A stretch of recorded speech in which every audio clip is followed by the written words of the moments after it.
ሰላም ለእናንተ ይሁን አባቴ ብሩካን ዛሬም በአዲስ መልእክት ለእናንተ መጥቻለሁ። ይህንን መልእክት ብትሰሙኝ ብታደምጡኝ ትጠቀሙበታላችሁ፣ ትማሩበታላችሁ። ስለዚህ ይህንን ትምህርት ከመጀመራችን በፊት ሁላችሁም ይህንን ለዚህ ዩቲዩብ ቻናል አዲስ የሆናችሁ ይህንን ዩቲዩብ ቻናል ሰብስክራይብ በማድረግ ቤተሰብ ይሁኑ። እንዲሁም ደግሞ ይህንን መልእክት ከተጠቀማችሁበት ከተባረካችሁበት ለሌሎች ሼር አድርጉ። ምክንያቱም በተለያየ አይነት ምዕራፍ ውስጥ እያለፉ እግዚአብሔርን ደስ ለማሰኘት ድል ለማድረግ በተለያየ አይነት አቅጣጫ በተለያየ አይነት መንገድ በተለያየ አይነት ጉዞ ላይ ያለ ህይወት ጉዞ ላይ ያሉ ሰዎች ስላሉ እነዚህ ሰዎች በእግዚአብሔር ቃል ይመለሱ ዘንድ ለእግዚአብሔር ሐሳብ ይጠጉ ዘንድ ይህንን መልእክት ስለሚያስፈልጋቸው እንዲሁም ለእናንተ ይሄ ቃል ስለሚጠቅማችሁ እናንተን በደንብ አድርጋችሁ አዳምጡኝ። ዛሬ የምናየው እግዚአብሔር ቃል አካሄድን ከእግዚአብሔር ጋር ማድረግ በሚል ሐሳብ ነው። እንዴት ነው አካሄድን ከእግዚአብሔር ጋር ማድረግ የሚቻለው? እንዴት ነው ከእግዚአብሔር ጋር መሄድ የሚቻለው? እንዴት ነው ከእግዚአብሔር ጋር መጓዝ የሚቻለው? ከእግዚአብሔር ጋር በመሄዱ ውስጥ ያለውን ድል፣ ከእግዚአብሔር ጋር በመሄዱ ውስጥ ያለውን እግዚአብሔርን ማስደሰት፣ በዛውም ውስጥ ያለውን ሽልማት እንዴት አድርገን መቀበል እንችላለን በሚለውን ሐሳብ አብረን እናያለን። ክብር ለኢየሱስ ክርስቶስ ይሁን። ኢየሱስ ክርስቶስ ትላንትና ዛሬም እስከ ዘላለም ያው ነው። ኢየሱስ ያድናል። ስለዚህ ዘፍጥረት 5 ላይ ያለውን ቃል ነው። ዘፍጥረት 5 ላይ ስንመለከት የሰው ልጆች ታሪክ በተመሳሳይ ዜማ ይደመደማል። ኖረ፣ ወለደ፣ ሞተ። ነገር ግን በቁጥር 21 ላይ ሲደርስ ግን አዲስ ምዕራፍ ይጀምራል። ኖረ፣ ሞተ፣ ኖረ፣ እንደዚህ ዓመት ኖረ፣ ይሄን ያክል ዘመን አገለገለ፣ ይሄን ዓመት ዘመን በምድር ላይ ኖረ፣ ከዛ በኋላ ሞተ የሚል መደምደሚያ ያለው ዘፍጥረት ምዕራፍ 5 ቁጥር እስከ 21 ድረስ ያለው ሁሉ ብዙ የእግዚአብሔርን አገልጋዮች የእግዚአብሔርን ሰዎች ወይንም እግዚአብሔር በእስራኤል ዘመን የነበሩትን እነዚህን እግዚአብሔርን ባሮች ስማቸውን ከነማንነታቸው ከነኖሩበት ዘመን ድረስ ይጠቅስና ቁጥር 21 ላይ ሲደርስ ግን ይሄ ታሪክ ይቀየራል። ማለት ኖረ ሞተ የሚለው ታሪክ ይቀየራል።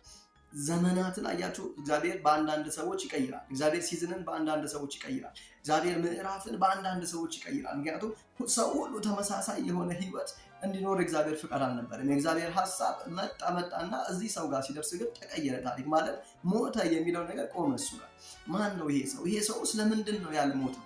ለምንድን ነው በዚህ ውስጥ እግዚአብሔር ሞትን እንዲያይ ያደረገው የሚለውን ከእግዚአብሔር። ስለዚህ የሰው ድል አደረገ።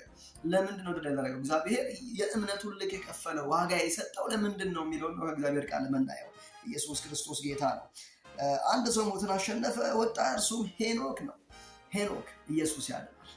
ዛሬ በኢየሱስ ስም እግዚአብሔር በፈራችሁት ጉዳይ ላይ ያደከማችሁ ባላችሁ ጉዳይ ላይ በቃሉ ኃይል ዛሬ አቅም ይሰጣችኋል፣ ጉልበት ይሰጣችኋል። ዛሬ በናዝሬቱ በኢየሱስ ኃይላችሁ ይታደሳል፣ ጉልበታችሁ ይታደሳል። ዛሬ የእግዚአብሔር ቃል ሕያው ስለሆነ በደከማችሁበት አቅጣጫ እግዚአብሔር ጸጋን ያበዛላችኋል፣ እግዚአብሔር ምሕረቱን ያበዛላችኋል። ማለት ከሁሉም ነገር ተለይታችሁ እርሱን እያያችሁ የምትሄዱበትን ጸጋ፣ ከእርሱ ጋር አብራችሁ የምትራመዱበትን አቅም እግዚአብሔር በዚህ ሰዓት በቃሉ ውስጥ ለእናንተ ይለቅላችኋል። ለዚህ በደንብ አምናችሁ ልባችሁን ከፍታችሁ እንድትሰሙ ይፈልጋለሁ። ቃል ሕያው ስለሆነ ቃሉ የሚሰራ ስለሆነ የቃሉ ኃይል ዛሬ በህይወታችሁ ላይ ስለሚገለጥ ኢየሱስ ጌታ ነው። ቃሉን ሰምተን ብቻ እንድንተው ሳይሆን እግዚአብሔር ከቃሉ ውስጥም መንፈስን እንድንካፈል ስለሆነ ቃሉን የተሰጠን። ቃሉን እየሰማችሁ የቃሉን መንፈስ ትካፈላላችሁ። የቃሉ ኃይል በእናንተ ህይወት ላይ ይገለጣል። ጸጋው በእናንተ ላይ ይጨመራል። ኢየሱስ ያድናል። ሄኖክ አካሄድ ዘፍጥረት 5:24 ላይ እንደዚህ ይላል።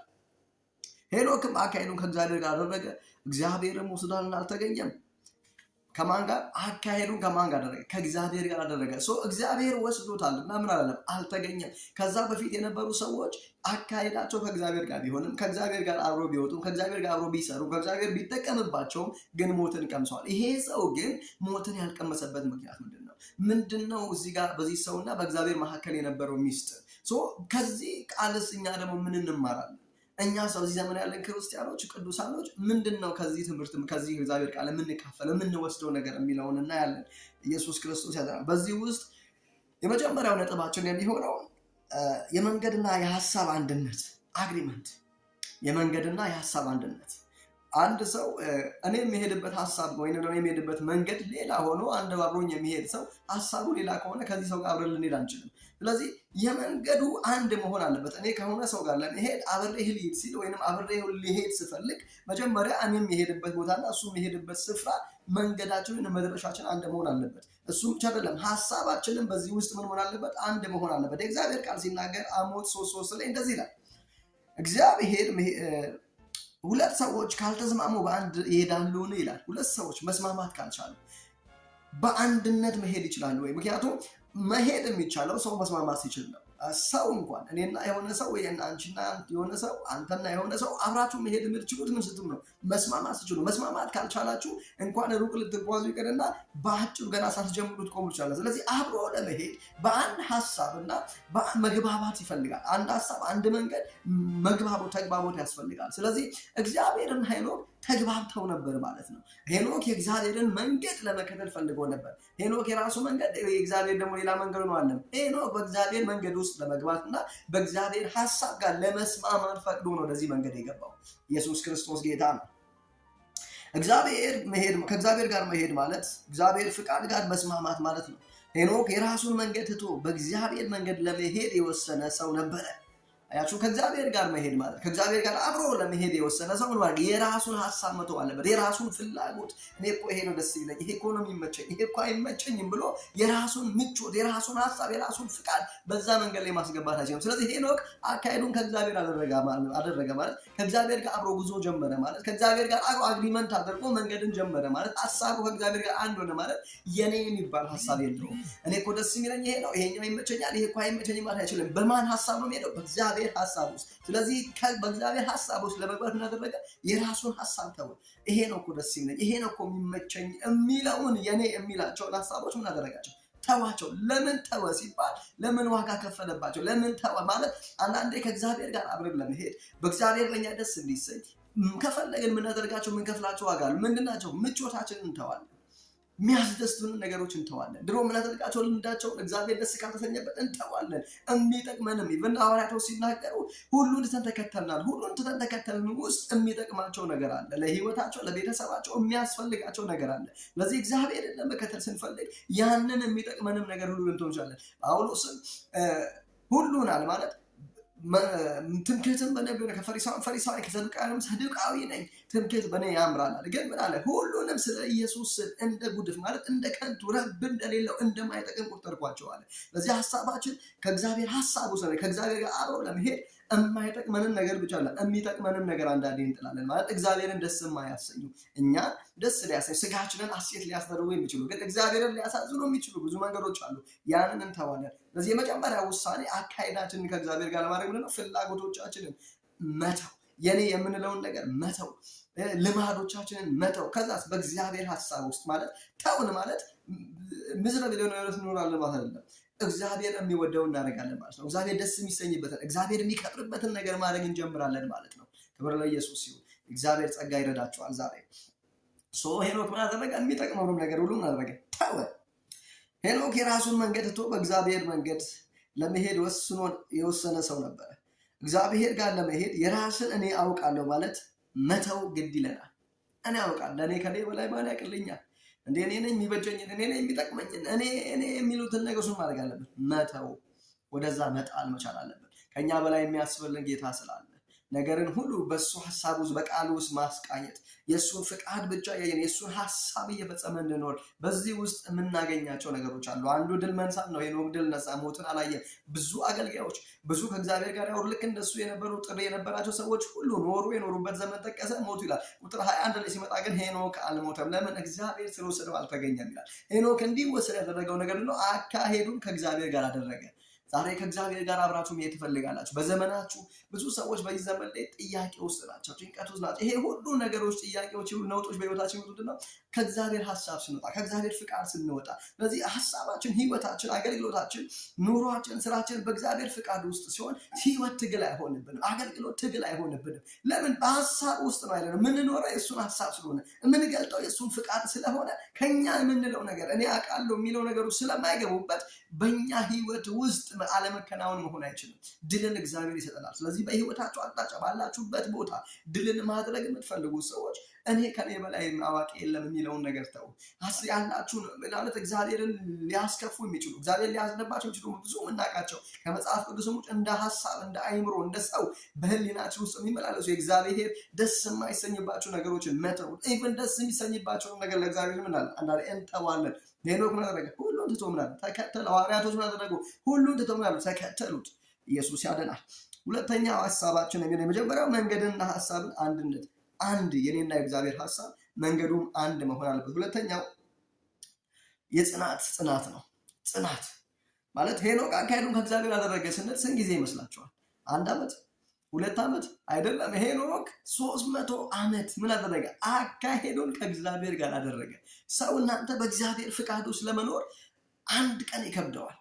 ያለ እግዚአብሔር ጸጋ 2 ቀን ይከብደዋል። ሰዓታት 1 ሰዓት ይከብደዋል። ስለዚህ አካሄዳችንን ከእግዚአብሔር ጋር ለማድረግ ምን ያስፈልገናል? መተውን። ሁለተኛ ጽናት ያስፈልገናል። ኢየሱስ ያድናል። ከእግዚአብሔር ጋር ለመሄድ ዛሬ ሁኑ እኔ በቃ ወስኛለሁ ብለን አንዳንድ ህይወታችን ላይ የሚፈጠን ነገር ላይኖር ይችላል። ወዲያው የምናየው ላይኖር ነገር ይችላል። ግን እመኑኝ፣ እግዚአብሔር ግን ሲዝንን ጠብቆ፣ እግዚአብሔር ግን ጊዜ ጠብቆ ተአምራትን በህይወታችን ያደርጋል። እግዚአብሔር ክብሩን በእናንተ ህይወት ላይ ይገልጣል። እግዚአብሔር ትውልድ የማይረሳውን ነገር፣ ለብዙ ዘመን የሚወራውን ተአምር እግዚአብሔር ክብሩን በእናንተ ቤት በእናንተ ህይወት ላይ ይገልጣል። ሄኖክ ዛሬ የምናወራለት ስለ እምነት የምናወራለት በሌላ አይደለም። አካሄዱን ከእግዚአብሔር ጋር ሳደረገ ስለ ጽናቱ ኢየሱስ ክርስቶስ ጌታ ነው። ዛሬ እግዚአብሔር ጽናትን ይስጣችሁ። በደከማችሁበት ማለት እግዚአብሔርን ጠብቃችሁ በደከማችሁ ጉዳይ እግዚአብሔርን ፈልጋችሁ በቃ አቅቶኛል ባላችሁት ጉዳይ ላይ እግዚአብሔር ጽናትን ይስጣችሁ። የምትጸኑ ሰዎች ያደርጋችሁ እግዚአብሔር። ምክንያቱም ከጽናት በኋላ ድል ስላለ ኢየሱስ ያድናል። ጽናት ሄኖክ ጋር የምናየው ሁለተኛው መጽሐፍ ቅዱስ ሄኖክን አካሄዱን ከእግዚአብሔር ጋር ለአጭር ጊዜ አደረገ አይደለም፣ 300 ዓመት አካሄዱን ከእግዚአብሔር ጋር አደረገ ይላል። ብዙዎቻችን ሲመቸን እንጸልያለን፣ ሲከፋን እንርቃለን። ሄኖክ ግን በደስታውም በሐዘኑም ለ300 ዓመታት ያህል ከአምላኩ ጋር ተጣብቆ ኖረ። እምነት ማለት የአንድ ሰሞን ስሜት ሳይሆን የህይወት ዘመን ጽናት ነው። ኢየሱስ ያድናል። እምነት ማለት የሰሞነኛ ነፋስ ሳይሆን የእድሜ ዘመን ጽናት። ሄኖክ ከምን አይነት መንገድ ውስጥ ነው አካሄዱን ከእግዚአብሔር ጋር ያደረገው? ሲደላውም ሲኖርም ሳይኖርም ሲታመምም ጤነኛም ሲሆን አካሄዱ ከማን ጋር ነው? ከእግዚአብሔር ጋር ነው። ስለዚህ መጽናት ያስፈልገናል። ከእግዚአብሔር ጋር እሄዳለሁ ብላችኋል። አብሬ እሄዳለሁ፣ በሱ መንገድ ዘጋጀልኝ መንገድ ላይ ከእርሱ ጋር አብሬ እሆናለሁ፣ ወክ አደርጋለሁ ብላችኋል። አብሬ እኖራለሁ፣ እስከ ፍጻሜ አብሬ እሄዳለሁ ብላችኋል። በዚህ ውስጥ ጽናት ያስፈልጋል። አንዳንድ ሰዎች ግን ሲጸልዩ ለእግዚአብሔር ብሎ የሚጸልዩ ይመስላቸው ሰዎች አሉ። ጸልየው ነገር ጋር እንደውም ከዚህ በኋላ አልጸልይም የሚሉ ሰዎች ኢቭን እግዚአብሔር ቤት ህብረትን ማድረግ ከዚህ በኋላ እንደውም ቻልቻል አይደለም ማለት ለእግዚአብሔር ብለን የምናደርግ ይመስሉ ሰዎች አለን።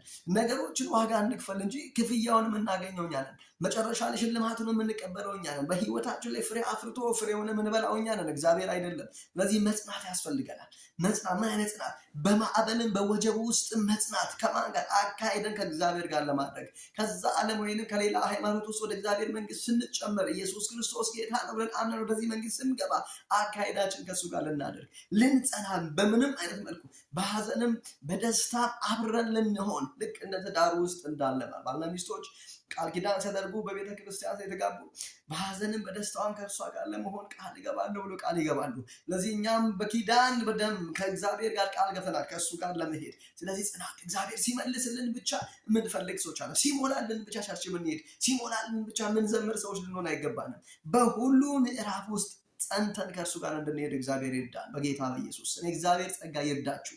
ምክንያቱም ብዙ ሰዎች የሆነ ነገር ይጠብቁና ያ ነገር ሳይሆን ሲቀር አይ በቃ ይተዋሉ፣ ይደክማሉ። በመሃል ሌላ አማራጭ መፈለግ ይጀምራሉ። ሄኖክ ግን ጸና።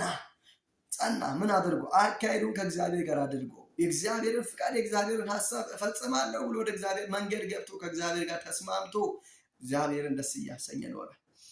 ስለዚህ ኢየሱስ ያድናል። ስለዚህ አካሄዳችንን ከእግዚአብሔር ጋር ስናደርግ ጽናት ያስፈልጋል። የስንት ጊዜ ጽናት ነው? የ300 ዓመት። እናንተ አሁን በዚህ ዘመን ሰው 50 ዓመት አይ ቲንክ ወይ 70 ዓመት ቢኖር ነው።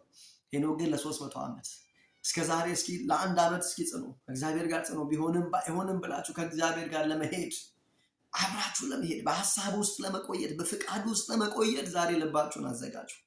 እመኑኝ፣ መጨረሻችሁ ድል ነው የሚሆነው። መጨረሻችሁ ማሸነፍ ነው የሚሆነው። መጨረሻችሁ ከፍታ ነው የሚሆነው፣ ውድቀት አይሆንም። ምክንያቱም ሄኖክ ስላልወደቀ፣ እግዚአብሔርን አምኖ ስላልተዋረደ፣ እግዚአብሔርን አምኖ ምን አለ ባልተከተሉ ስላላለ ይኸው እግዚአብሔርን እንከተላለሁ ብሎ ወጥቶ እንዲሆነ ስላልተባለ ኢቭን አብርሃም ምንም ተስፋ ምንም አይቶ እንደማያውቀው ምድር ና ውጣ ሲባል ተጠርቶ ማለት ከቤተሰቦቹ ከሞቀ ኑሮ ወጥቶ ምንም ሳይል ውጣ ምን ሰምቶ ቃል ሰምቶ ታዞ ወጥቶ እግዚአብሔር ምድረ በዳ ላይ አልጣለውም። እግዚአብሔር የብዙዎች አባት አደረገው። ለዚህ እግዚአብሔርን ሰምቶ ከእግዚአብሔር ጋር መሄድ፣ ከእግዚአብሔር ጋር ወክ ማድረግ፣ መጽናት በፈተና ውስጥ አብርሃም በዛ ሁሉ ነገር ውስጥ ለሱ እንኳን አንድ ሳይኖረው ወይንም ፍሬን ሳይሰጠው እግዚአብሔር በዛ ውስጥ ማለት ጸንቶ ችግር የለውም ባልሰጠኝ ምን ያገለግልሃለሁ እያለ ከእግዚአብሔር ጋር ግን አደረገ። አካሄዱን አደረገ። እግዚአብሔር አሳፈረው አላሳፈረውም፣ ሳቅን አደረገለት በቤቱ። ስለዚህ ከእግዚአብሔር ጋር አካሄድን ማድረግ በመጽናቱ ውስጥ እግዚአብሔር ድልን ይሰጠናል። እግዚአብሔር ሽልማትን ይሰጠናል። ክብር ለኢየሱስ ይሁን። የምትጸኑበትን ጸጋ እግዚአብሔር ይስጣችሁ። ኢየሱስ ያድናል። ሶስተኛውን ሐሳብ እናያለን። እግዚአብሔርን ማስደሰት። እግዚአብሔርን ማስደሰት ዕብራውያን 11:5 ላይ እንዲህ ይላል፣ ሳይወሰድ ለምንድን ነው ሳይወሰድ እግዚአብሔርን ደስ እንዳሰኘ ተመስክሮለታልና ይላል። የሄኖክ አካሄድ ዝም ብሎ አልነበረም፣ መጓዝ ብቻ አልነበረም፣ የልብ ወዳጅነት ነበር። እግዚአብሔር በሄኖክ ከመደሰት የተነሳ ይህ ሰው ሞትን ሊያይ አይገባም ብሎ ወደ ራሱ ወሰደው። ማለት የእግዚአብሔርና የሄኖክ አካሄድ፣ ሄኖክ ከእግዚአብሔር ጋር አካሄዶ ሲያደርግ ዝም ብሎ አካሄድ፣ ዝም ብሎ ወክ አይደለም። ዝም ብሎ የሆኑ ሰዎች አብረው እንደሚሄዱ አይነት አካሄድ አይደለም። የልብ ወዳጅነት ነበር በመንገዳቸው ውስጥ። የፍቅር ሄኖክ ወዶ ነበር፣ እግዚአብሔርን አፍቅሮ እግዚአብሔር ፍቃድ ተገዝቶ የተገዛው በግድ አይደለም፣ ከፍቅር ተነስቶ ነበር አካሄዱን ያደረገው።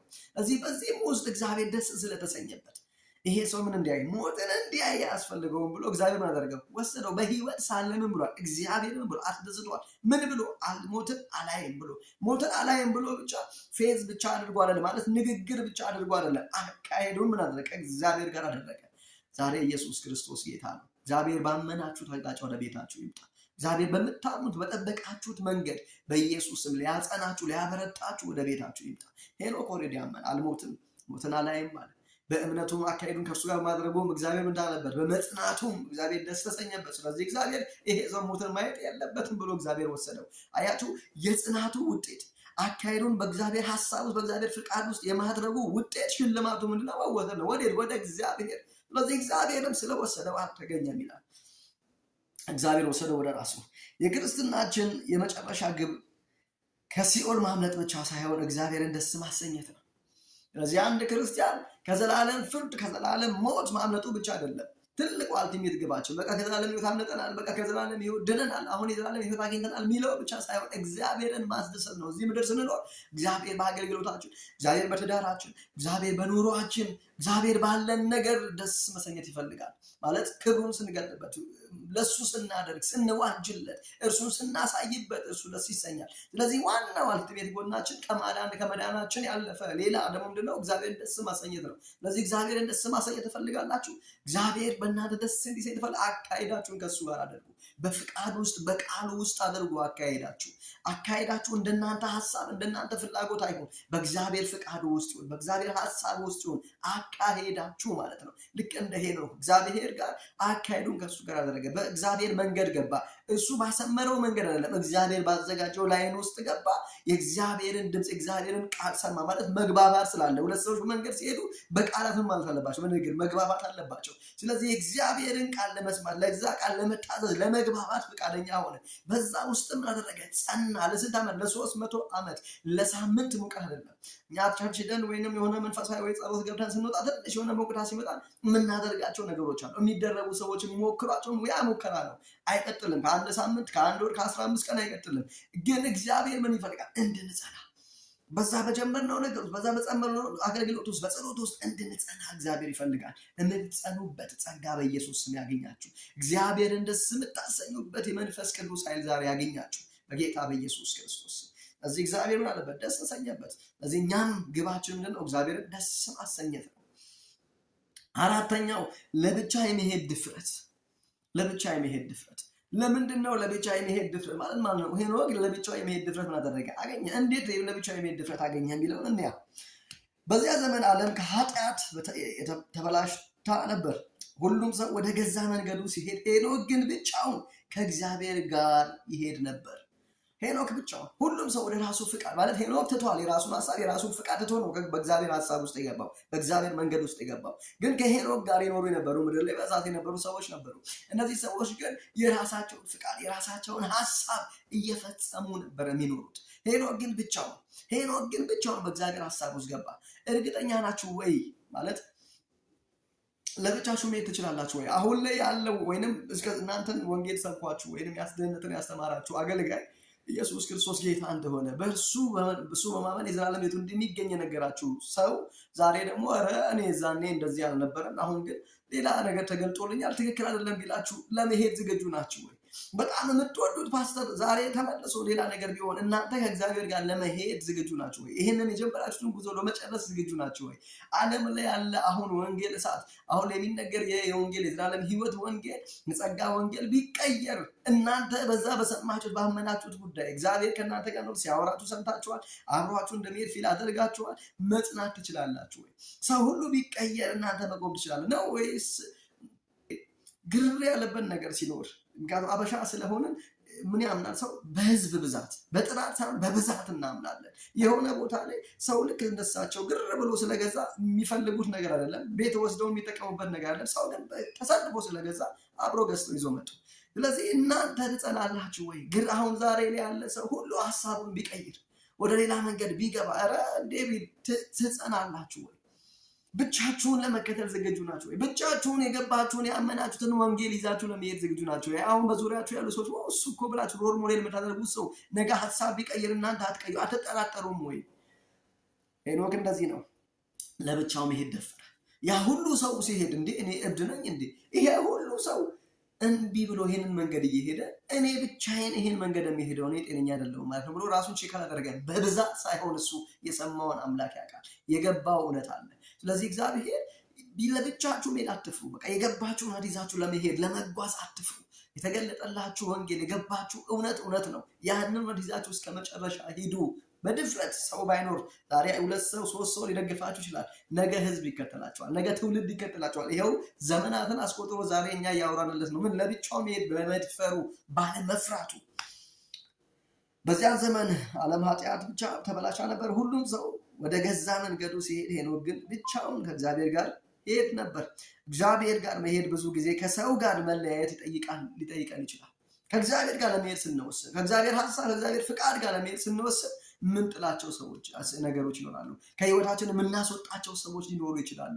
ብዙ የምናባረራቸው የምንሸሻቸው ነገሮች ይኖራሉ። ምክንያቱም ያን ነገሮች እግዚአብሔር አካሄዱ ጋር ወይም ለመንገዱ የማይመች ስለሆኑ ከመንገዱ ጋር አብሮ የማይሄዱ ብዙ ትጥቆችን እንፈታለን። ለምን? ከእግዚአብሔር ጋር አብሮ ለመሄድ። ኢየሱስ ክርስቶስ ጌታ ነው። ዛሬ ይሄ ጸጋ በኢየሱስ ስም ይብዛላችሁ። አብዛኛው ሰው ወደ ግራ ሲሄድ፣ አንተ ወደ ቀኝ ወደ እውነት ለመሄድ ድፍረት ሊኖር ይገባል። ቀደም እንዳልኳችሁ በስብሰባ አትመኑ። ማትፈልጉትን ነገር አባታችን የሚፈልጉትን አይደለም፣ ምን እንደሆነ ማያውቁትን ነገር ሰው ተሰልፈው ስለገዛቸው ተሰልፈው ገዙ። ስለዚህ እናንተ ብቻችሁን ለመሄድ ዝግጁ ናችሁ ወይ? ሰው ይሄ ሰው ጤነኛ አይደለም እንዴ ብላችሁ ነው ሆነ ታውቁታላችሁ ነው። እግዚአብሔር መርከብ ስላለ መርከብን ሲሰራ በጠራራ ፀሐይ እንዴ ይሄ ሰውዬ አብዷል አሉት። ግን አብዶ ነው እንዴ? አይደለም፣ የሰማው ድምፅ ስለነበር ነው። ስለዚህ እግዚአብሔርን ሰምታችሁ መሄድ ይሁንላችሁ። እግዚአብሔርን ሰምታችሁ መከተል ይሁንላችሁ። ሰው ሁሉ አይደለም ቢል እናንተ ነው ብላችሁ ለመሄድ አቅሙንና ድፍረቱን እግዚአብሔር ይስጣችሁ።